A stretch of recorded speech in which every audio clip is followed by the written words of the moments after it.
So, in 2012, Kaleka lost his father, leader of the Sikh community in Oak Creek, Wisconsin, to a white supremacist who opened fire in a neighborhood temple.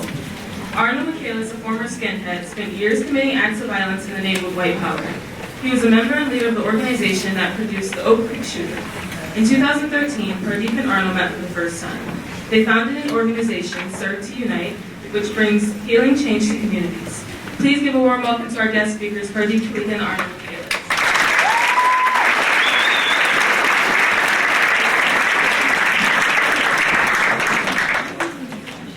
All right, good morning. Good morning. I'm actually going to get a little bit closer.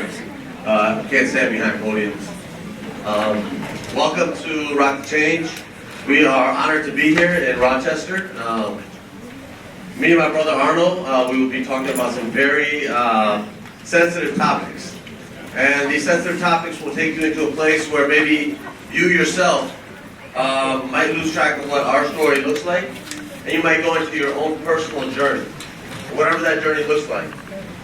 We welcome that. We welcome you to go into your own personal journey. Whatever questions that you have in your hearts and your minds and your spirits, feel free to ask those questions. There's no question that is off and say, oh my God, I don't want to say that, or I can't say that. That's too sensitive. Should I say that? If it's a tough question, ask that question. We're going to create a very sacred space today, all day. And when we talk about sacred spaces, these sacred spaces offer enough learning for you to go from, all of y'all have heard of a safe space, right? Yeah. Raise your hand if you heard of a safe space. So somebody tell me what a safe space is.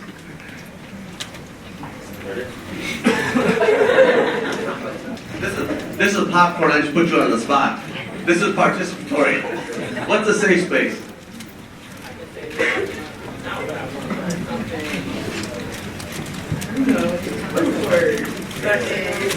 I don't know, but I might not share with other people and feel like y'all not gonna tell my vision. So a safe space, great job, Brianna, right? Brianna says safe space is some place that you can say what you want to say, and somebody not share that out. You can be yourself, right? Something like that where you can be yourself, and those that are around you can understand and say, okay, I understand you to be you. You're special. You're unique. You're who you are. And we embrace that without challenging it too much. Is that safe space different for different people? Yes. What shapes that? What shapes how a person's safe space looks like and what that is in the world? The color of their skin? Right? What neighborhood they belong to? What school they go to? Their life experiences? So when we think about everybody else, we think about y'all, and we think about everyone here is an experience. Today you have brought together 400 experiences. It's not just 400 people. Each and every one of you is a unique experience onto the world itself. So that's a safe space. So the other place, on the opposite side of that, is a scary space. Correct? Scary space is also different for different people. Based on, again, the color of your skin, what neighborhood you're from, all of these other different things, right? All different factors. We are going to try to stay right in the middle as long as we can today. Safe space, scary space, in the middle is the sacred space. And this is a sacred space of learning, of growing, of testing boundaries that we might all have. Coming back to that safe space and saying, okay, I need to come back to a place of comfort. I need to come back to the table that I belong to or that I feel welcomed in. But navigating out of that, having conversations with people that you might have never met before. Challenging yourself without overwhelming yourself. Why is it important to get out of that comfort zone? Well, and so this is my brother Arnold Mccandless. I know that we don't really look like, well, yeah, we do. Do we look like? No? We both got a beard. Mine's a little bit gray. It's a little bit longer than mine. I forgot my Just for Men today. So this is my brother Arnold Michaelis. and ask the question, why is it important for us to get out of our safe spaces? I like being comfortable. I like being comfortable too. Yeah. But at the same time, comfortability and being around people that always kind of agree with you and say yes and love you, we need that in our life. We all do.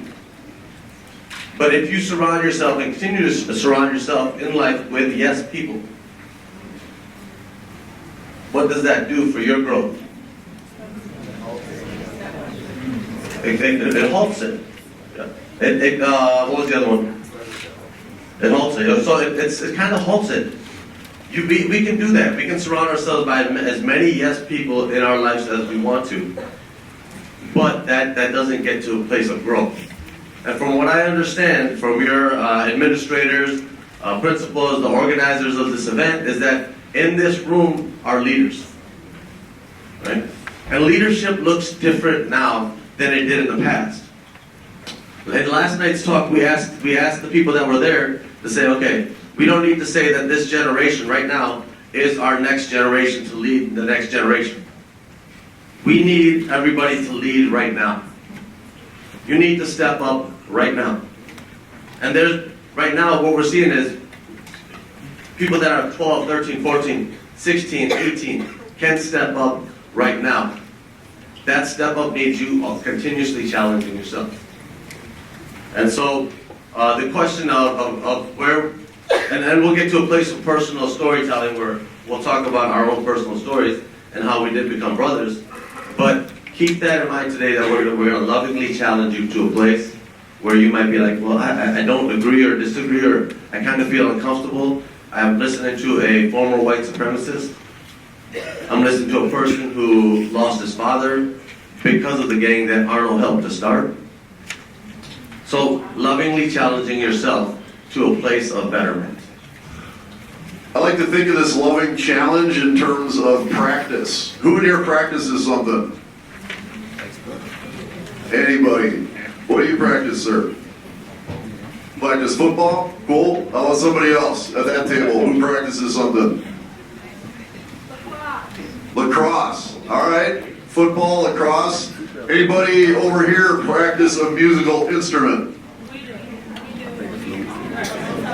Bassoon. What do you practice, man? Saxophone. So we got sports. I got one back here. Oh, get that one. What do you practice? Piano.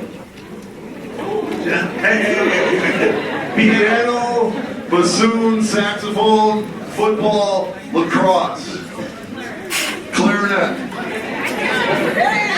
What do all those practices have in common? Right, they're all practice, but like if you practice those things once a month, would it do you much good? You gotta practice every day for that practice to make those things familiar to you. How long have you been playing football? A few years? What position you play? 2 years. Nose guard? Alright. When you first started playing football, did you know all the plays? You know where you're supposed to be? You know where you're supposed to block? Where you're supposed to tackle? Do you know now? Would you say you were comfortable with those plays when you started? He was not comfortable with the plays when he started. Are you comfortable with the plays now? And why is that? Because you repeat them all the time. You go to football practice, right? Otherwise, you're not going to get comfortable with it. So what practice does is it brings things that are outside of our comfort zone into our comfort zone.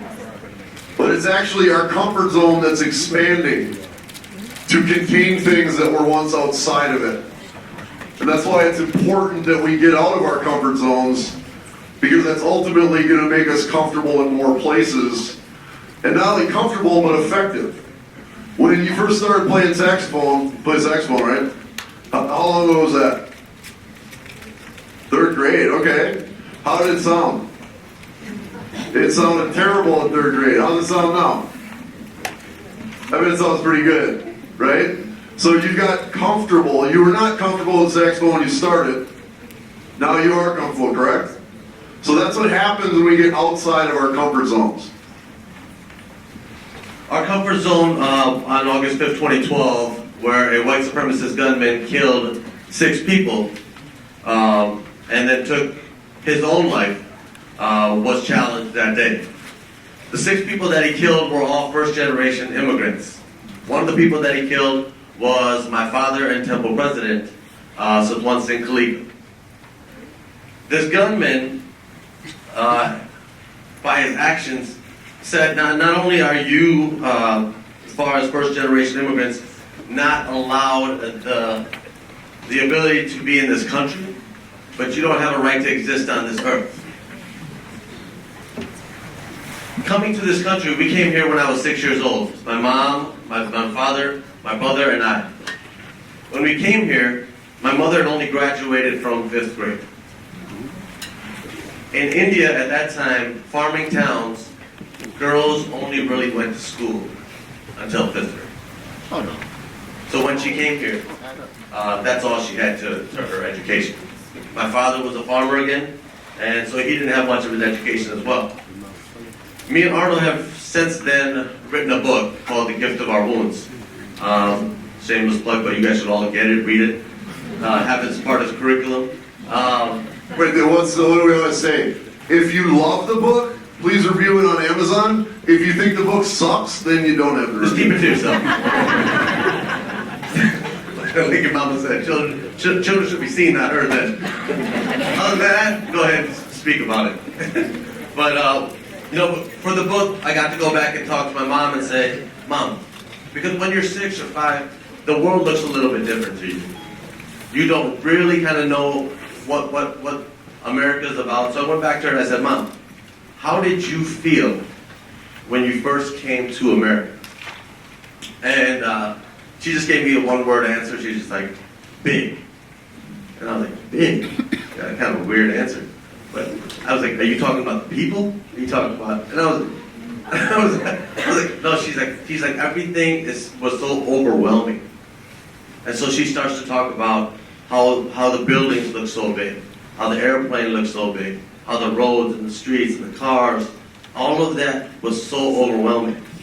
And I think back, how many first generation immigrants do we have in here? If you can raise your hand.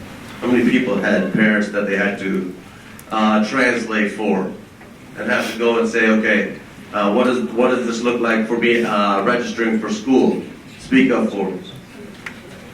Good.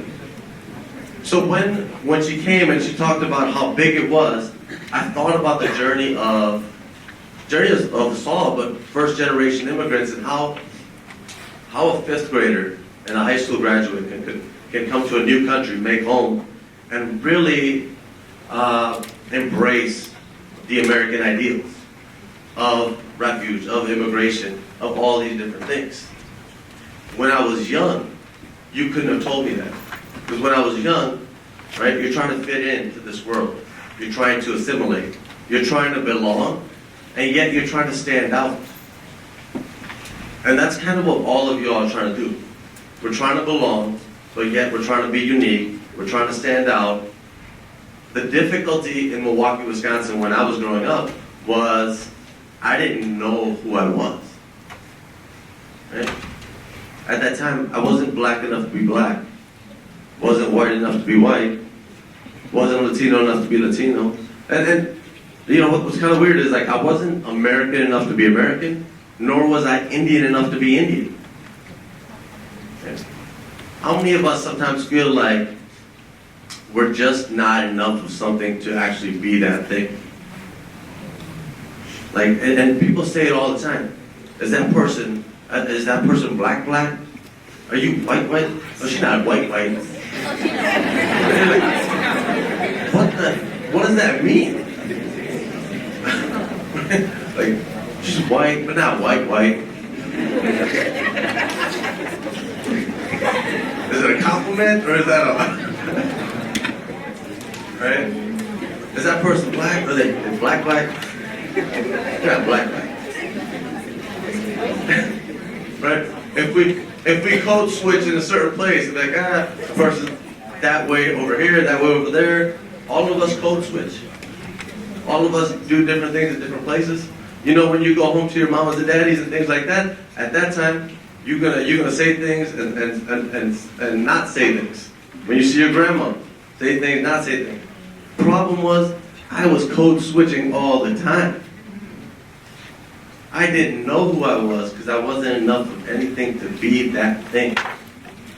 The beautiful thing about that, as tragic as that was, the beautiful thing about not being enough of anything to be anything at that time was that I got to discover who I was early on in life. And I just got to be Pardeep. So our story is the story of two boys who were born on opposite sides of the planet Earth, who grew up vastly different lives until we were brought together by a horrific hate crime. Now, whereas Pardeep was having problems thinking of what was he? What was his identity? While Pardeep's family came to the United States with $35 to their name, nobody speaking English, in search of the American dream, and ready to do whatever it took to achieve that American dream, I was born with the American dream handed to me on a silver platter. I was born into an existence where automatically I was Arno. I was born into an existence where, because of the color of my skin, I didn't have to worry about the color of my skin.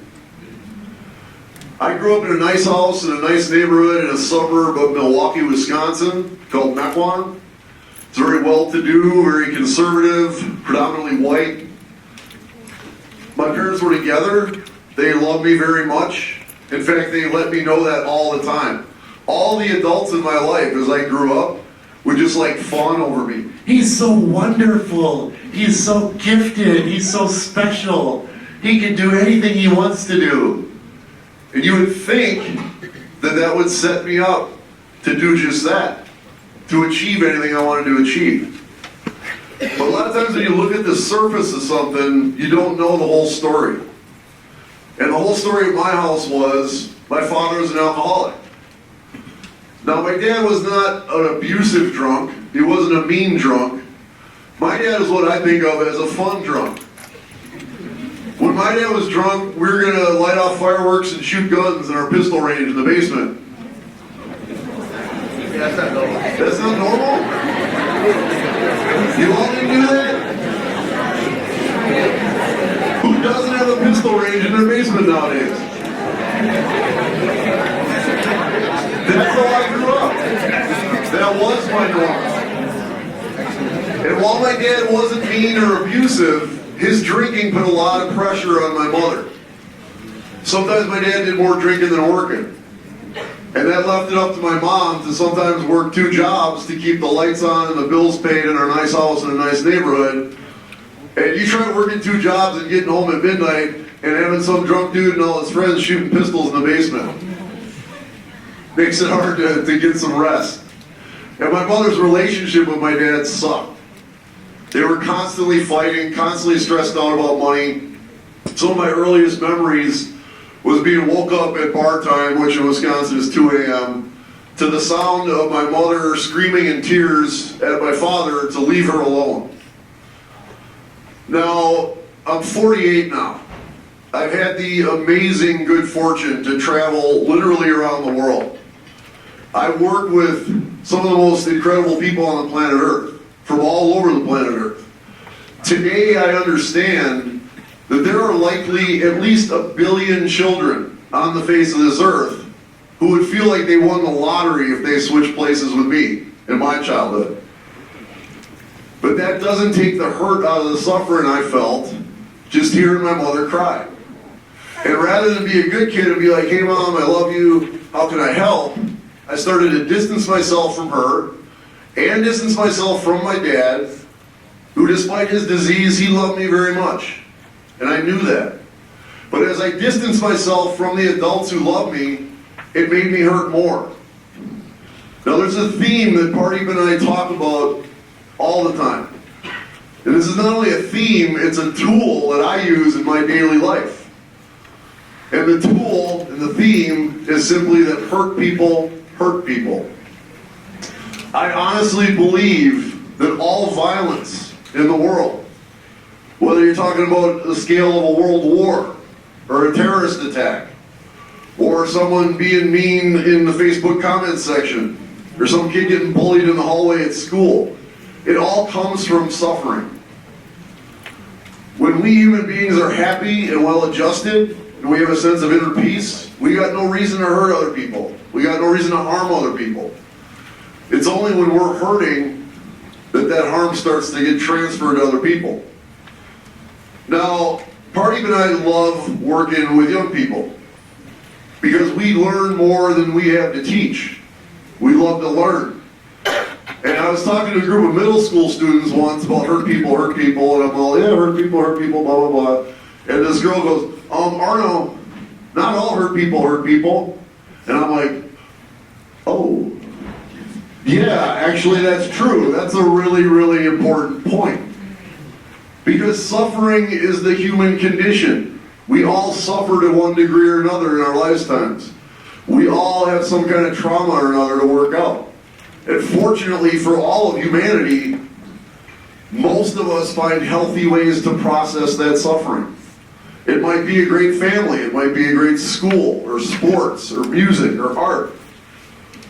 But if you don't find a healthy way to process that suffering, that's when it gets transferred to other people. And so I transferred my suffering by being a bully on the school bus, as early as kindergarten. And I got a kick out of causing trouble. I got a kick out of kids' parents getting on the bus to yell at me. I got a kick out of the principal sitting our whole bus down to yell at me. I felt a sense of power that I was disrupting the school day, and I got a rush from it. Same way you get a rush from a roller coaster. Who likes going on roller coasters? I used to love it. I have post-concussion syndrome now, so I get a concussion just looking at a roller coaster. But the first time you go on a roller coaster, it's a big rush. You're like going up that hill, you're like, you don't know when it's going to drop, and then it drops, you're like, woo! And then you might go upside down, and you go all over the place, and it's a rush. But if you go on that roller coaster 10 times in a row, what happens? Aside from basically losing your lunch. It gets boring. You need to go find a bigger, faster roller coaster to get the same kind of rush. So my antisocial behavior kept escalating. I went from being a bully on the school bus, fights in the schoolyard, breaking and entering, burglary. I started drinking when I was 14 years old. That made my behavior get exponentially worse. By the time I'm 16, I'm a full-blown alcoholic. I've been violent since I was a little kid. Violence was just like second nature to me. And hate was just another part of the rush. And that's who I was when I heard white power skinhead music that told me I was a white warrior fighting for my people who are in danger of being wiped off the face of the earth by this evil Jewish conspiracy that's been happening for thousands of years. Does that sound ridiculous? Yes. Please tell me it sounds ridiculous. I hope it does. It should sound ridiculous to any thinking person. But the 16-year-old Arno, it was literally music to my ears, mainly because it really pissed people off. And that's what I have been doing my entire life. And that's what brought me into white nationalist hate groups.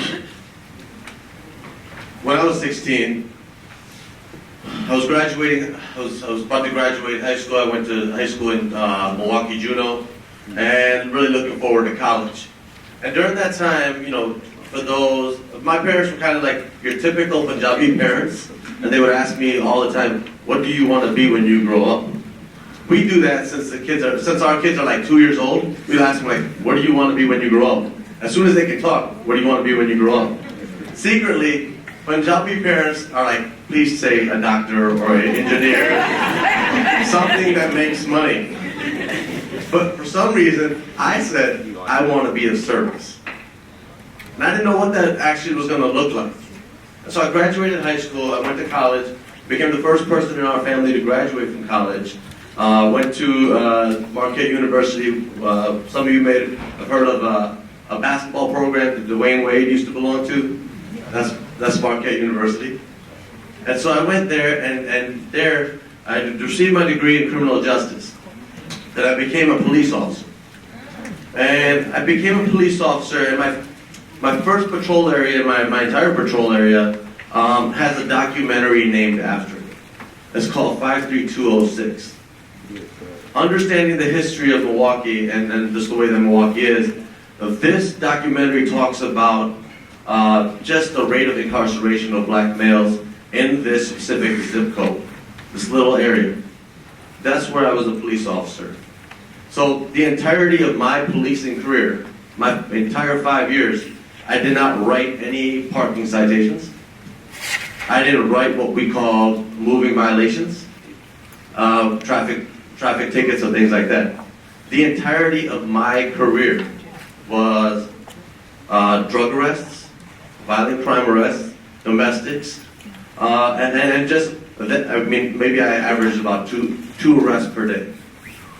And so, what we call it, you know, I was going, we were humping, meaning that we were going from one call to the next call, to the next call, to the next call. Me and my wife at that time were recently married, and she would oftentimes ask me, and this is, I have a deep respect for police officers and the dedication that you all put in. I can understand that, and I can understand at the same time, there's a lot of work that we need to do around police reform.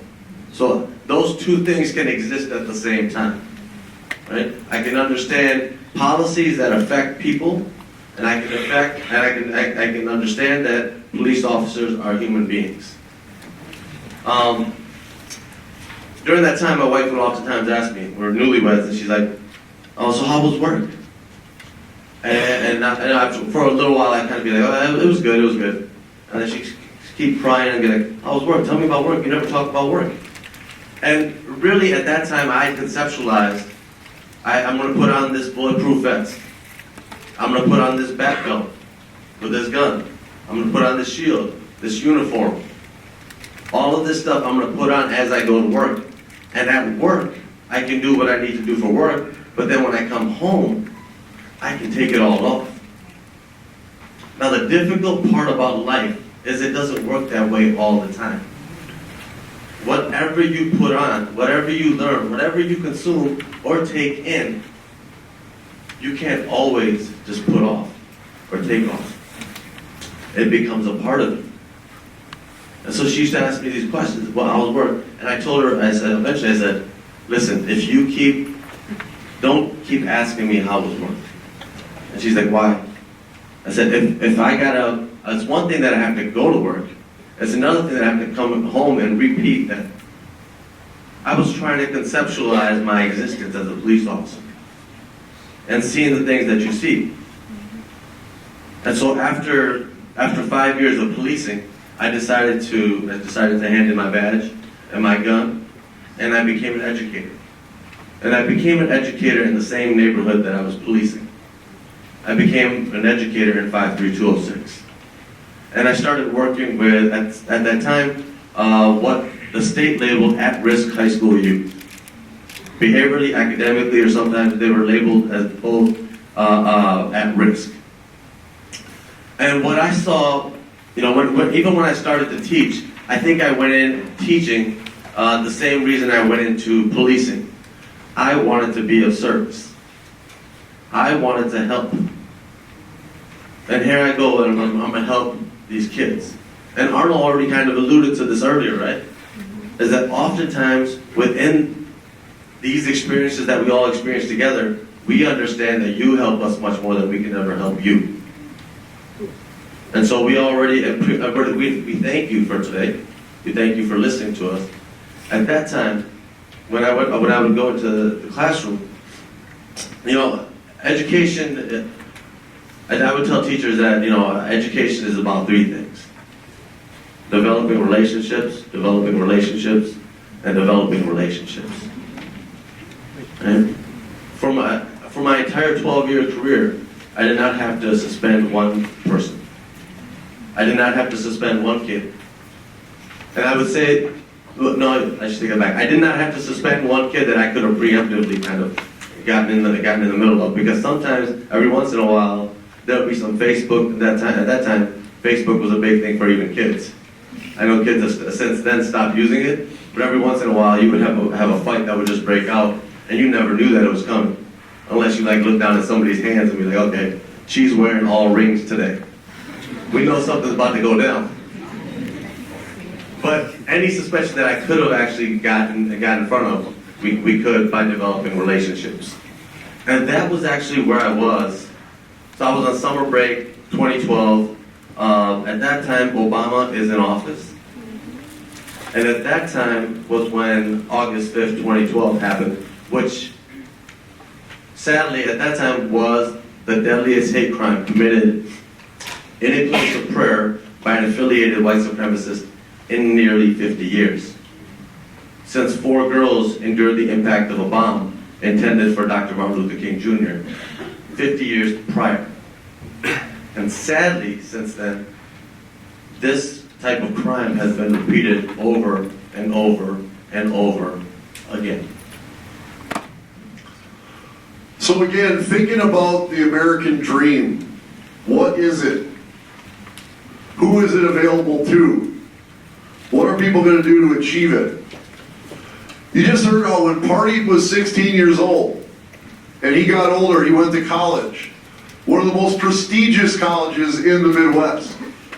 If you're in the Midwest, you talk to a doctor or a lawyer or an engineer, about half of them came through Marquette University.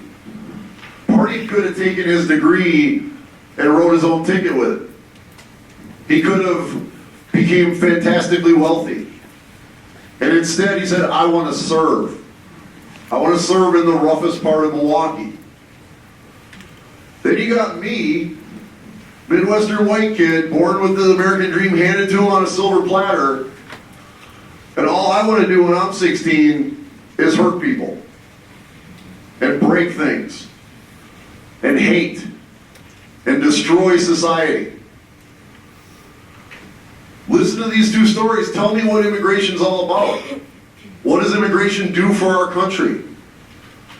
Now, not every immigrant is like Pardeep.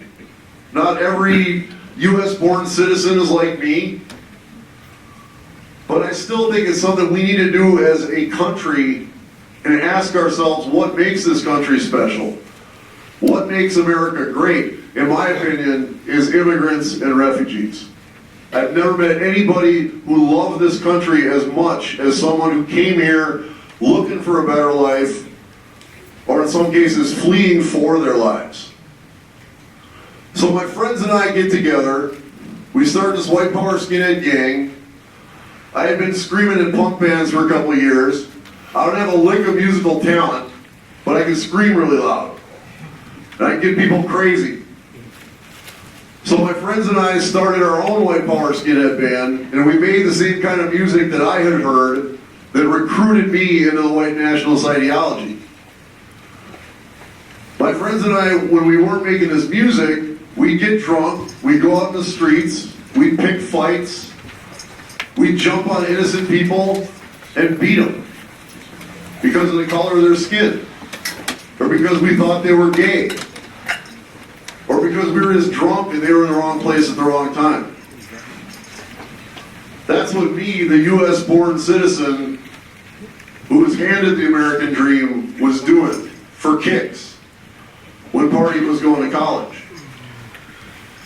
And as my friends and I radiated hate and violence out into the world gave it back to us. The world we live in is very much a system.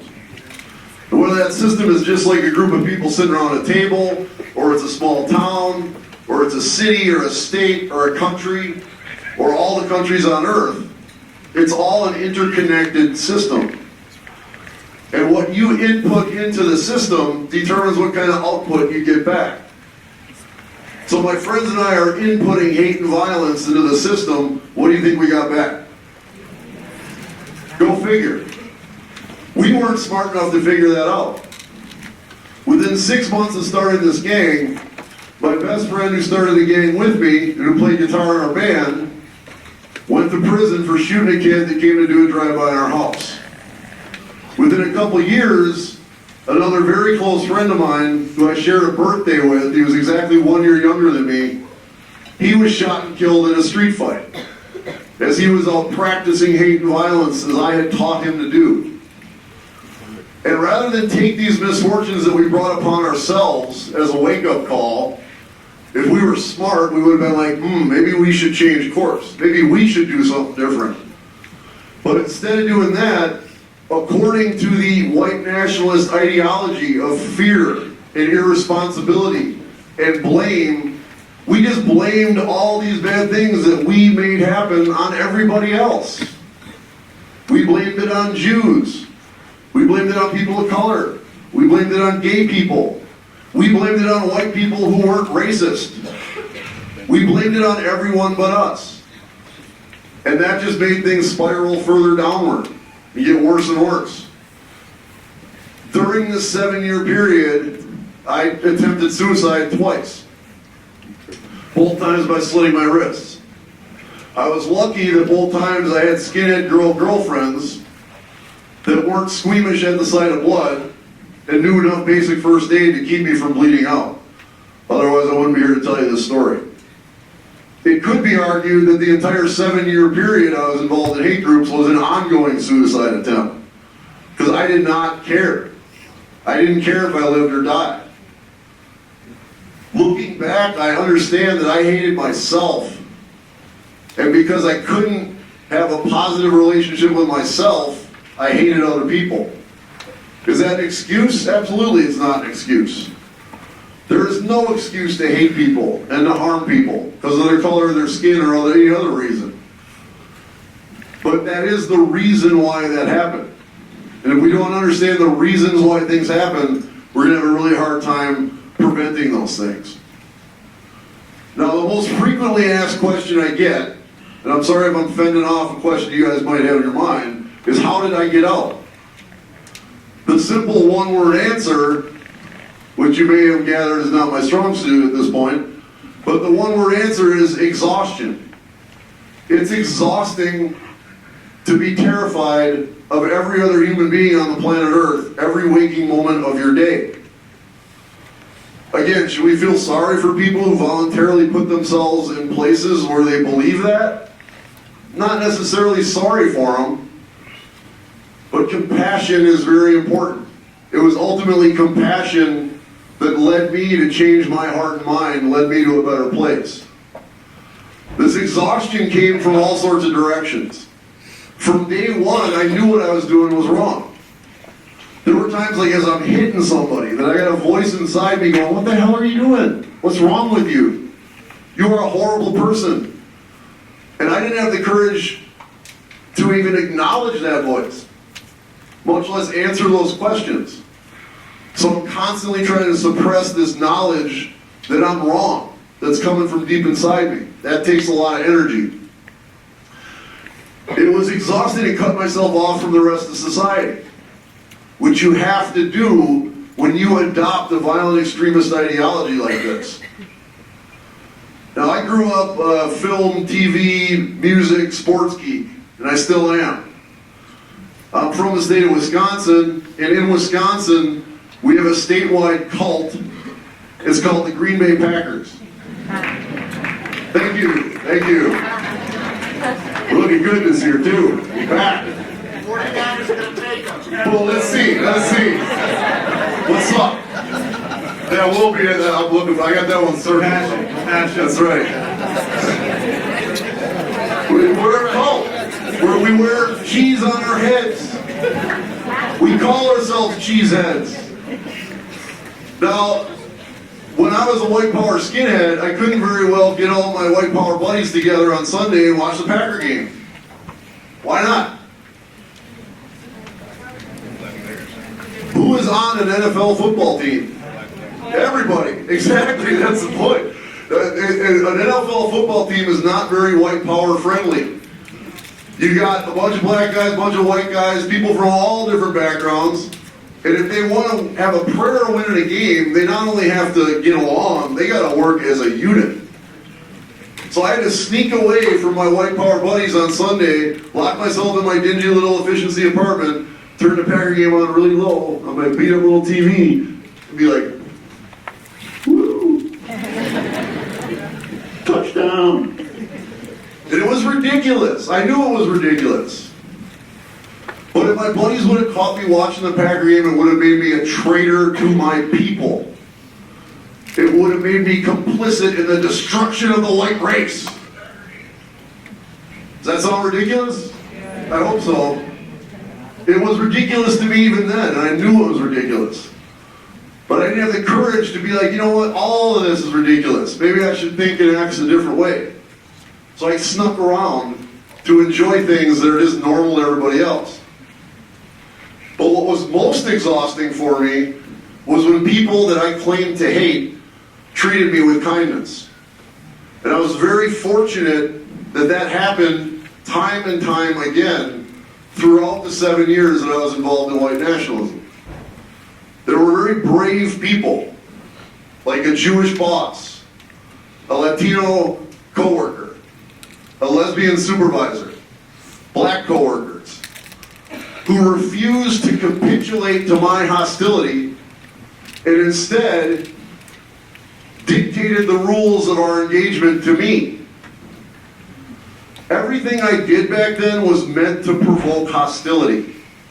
I wanted people to hate me. I wanted people to swing at me. I used to have a swastika tattooed on my middle finger, specifically, so if somebody got in my face, they didn't like who I was, I'd be like, yeah, what are you going to do about it? That's who I was. And if somebody swung at me, awesome.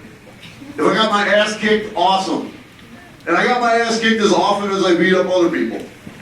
In no circumstance did violence ever make me a bit less violent. But these very brave people who came into my life, who defied my hate and violence, said, no, that's not how we're going to interact.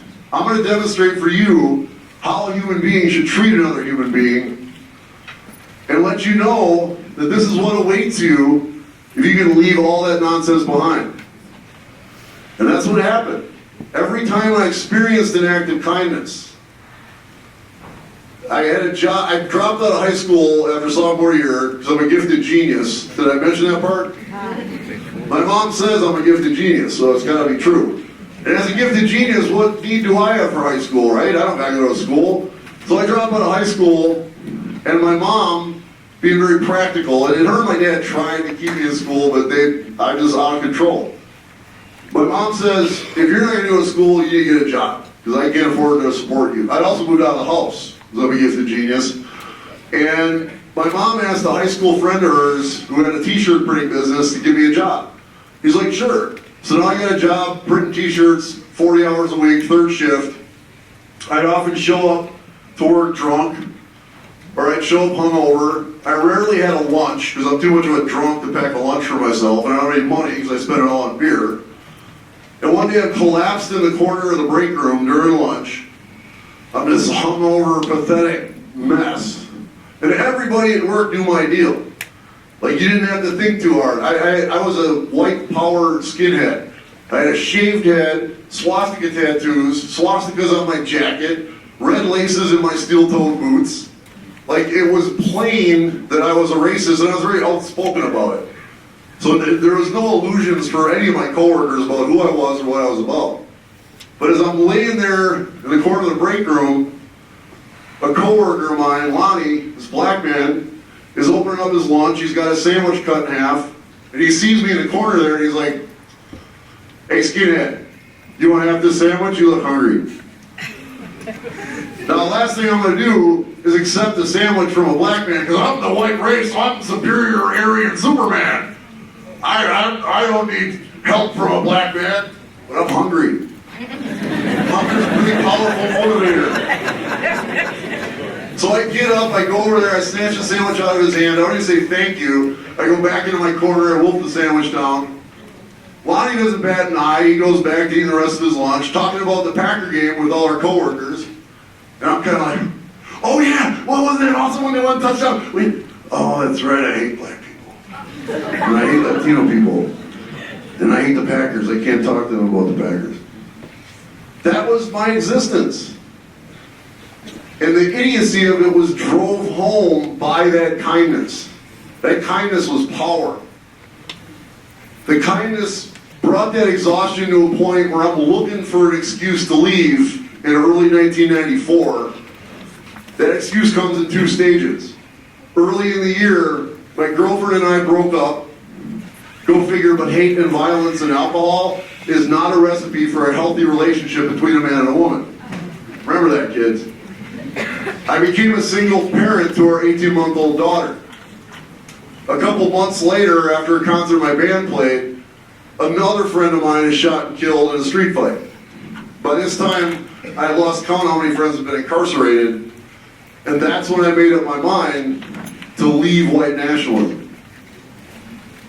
So thinking about the power of kindness, thinking about the power of practice and what that really means, I want to invite you to also think about the power of forgiveness and what that really means. On August 5th, when we woke up that morning, it was a summer Sunday morning in Milwaukee, Wisconsin, getting the kids ready. At that time I had two young children, 4 and 7 at the time, and just thinking and reflecting back on how beautiful the day it was. And for us teachers, we love our summer vacations. We love y'all, but we also love our summer vacations. And so I was enjoying my summer vacation at the time. Shortly after we got out of the house and I got my daughter ready, my daughter's kind of a lollygagger, and if she doesn't have the seam on her sock the right way, she will not leave the house. So that seam on the sock has to be just crisp.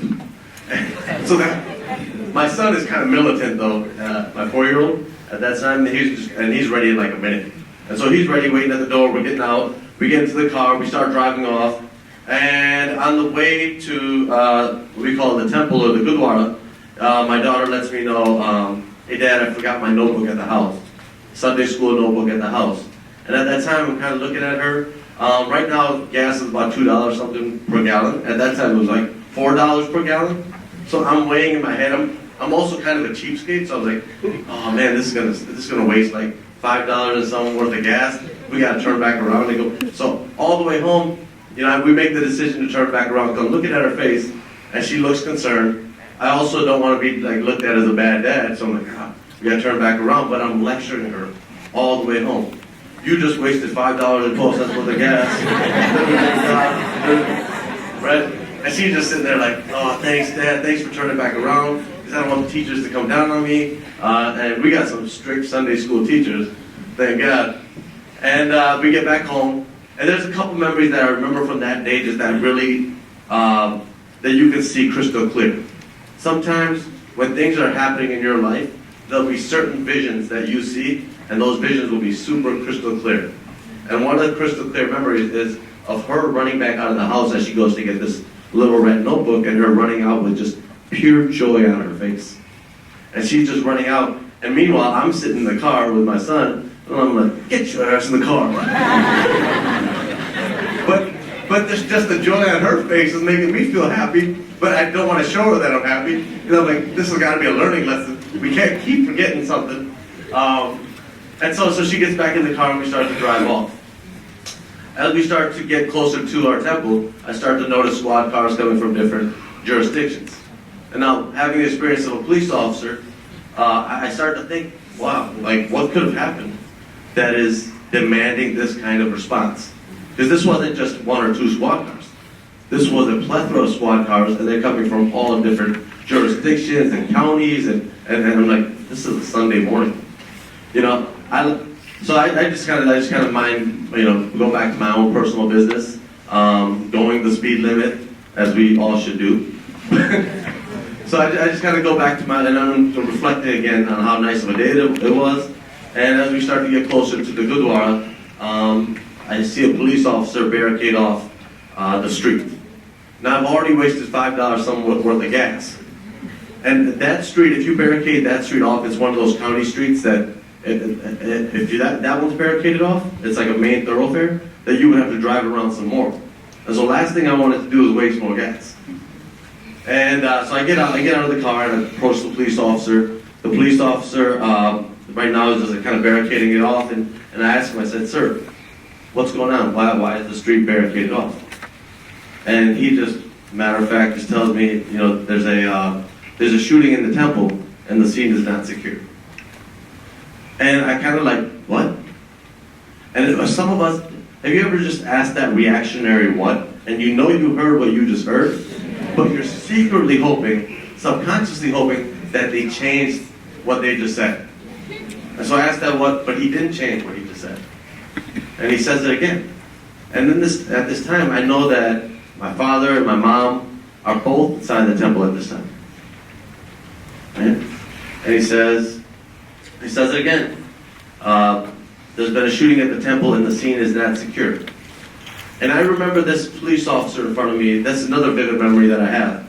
He was wearing what we call, the browns. So he had a tan shirt, brown pants, and we used to wear the dress blues when I was a cop. And I remember looking at him and saying, and he's telling me this news, I know all of these facts, I know all this is going on.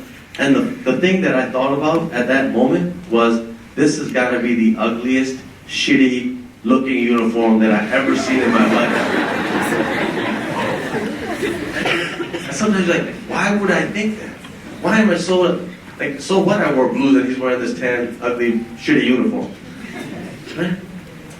What we have to do is we have to be true to our subconscious. Some of the things that we might be thinking, and some of the stuff that we might take on, and take out on somebody, we might take it out on the nearest and dearest to us. Our family, the people that are there on a day-to-day basis, the friends that we have. This cop, I didn't think I felt helpless. And the only person that I could direct my hatred towards was this man standing in front of me giving me bad news. Here's a former cop, right? Looking at this cop with disgust. And through all of that, I asked him, I said, when did this happen? When did the shooting happen or start? And he tells me 10 minutes ago.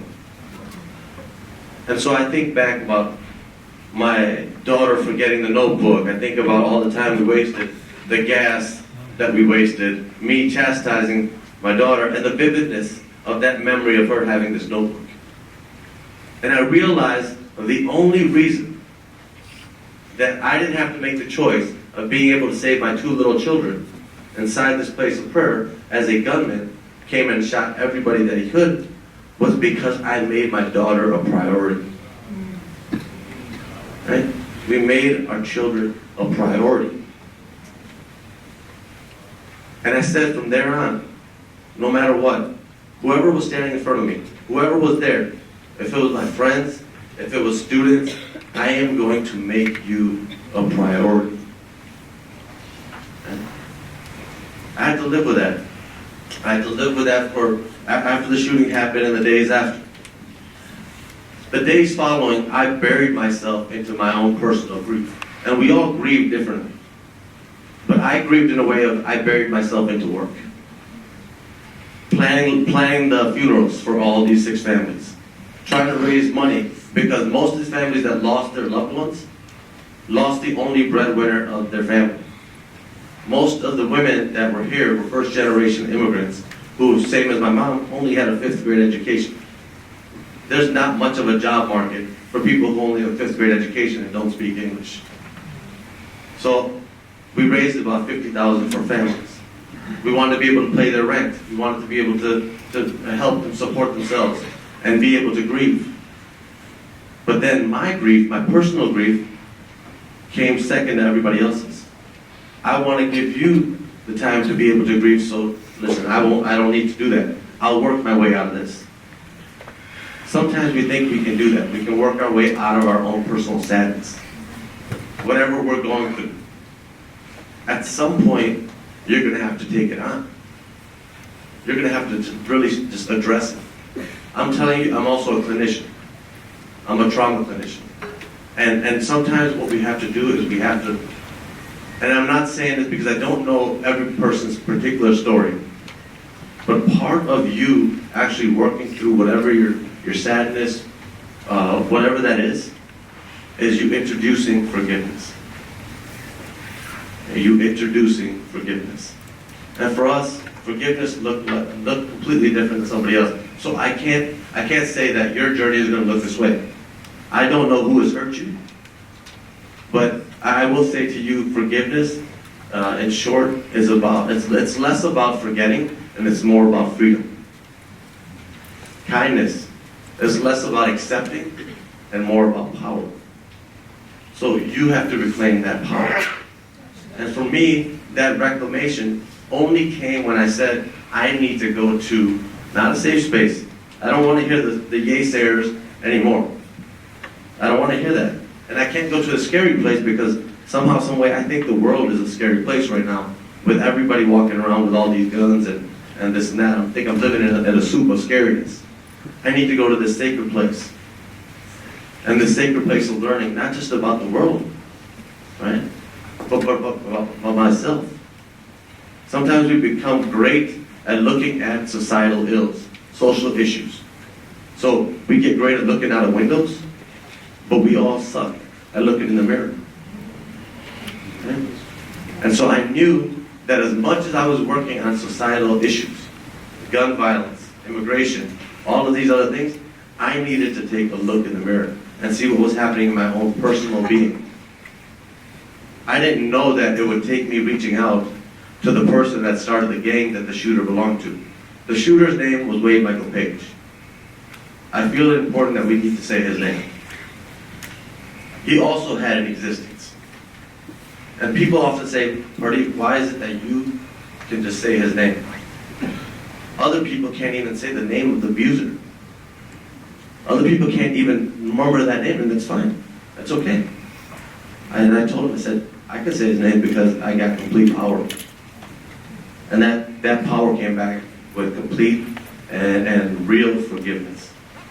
So if he was next to me, if he was here, I would tell him, you have no power over me. Sometimes we give too much power to somebody by not being able to utter their name. But that took me spiritually challenging myself. It's going to take all of you to challenge yourself and hold each other accountable today, going forward, and really be there for one another. And just because somebody is challenging you doesn't mean that they're your enemy. They're just getting you to where you need to get to. Sadness is not something bad that happens in our life. Right? That's not exactly. Pain is not just something bad that happens in our life. Pain, sadness is the life that you should lead, or that we as adults should lead, but don't lead because somehow, some way, we didn't see the signs. We purposely ignored them. Right? All of the signs that I saw led me to this man and my brother. That's a brotherhood I'm grateful for every day. This man has made me a better person. He's made my life a better experience, as have all of you. We're so grateful for all of you listening to us this morning. Listening is a gift. And always be as generous with that gift as you can. Listen to each other. Listen to your teachers. Listen to your parents. It's going to make our society a more connected one where violence is less likely to happen. We're looking forward to the breakout sessions. For y'all in our breakouts, we're happy to answer any questions you got. We're going to invite all you guys to connect with us on social media, on Facebook, on Instagram. I'm Arnold Mccandless. He's Pardeep Kaleka. Follow our Gift of Our Wounds page, our Serve to Unite page, and feel free to reach out via social media and ask any questions you may not got to ask today. If there's a question that you have that you can't ask in public, go ahead and ask that on social media or privately I am, okay? Thanks, everybody.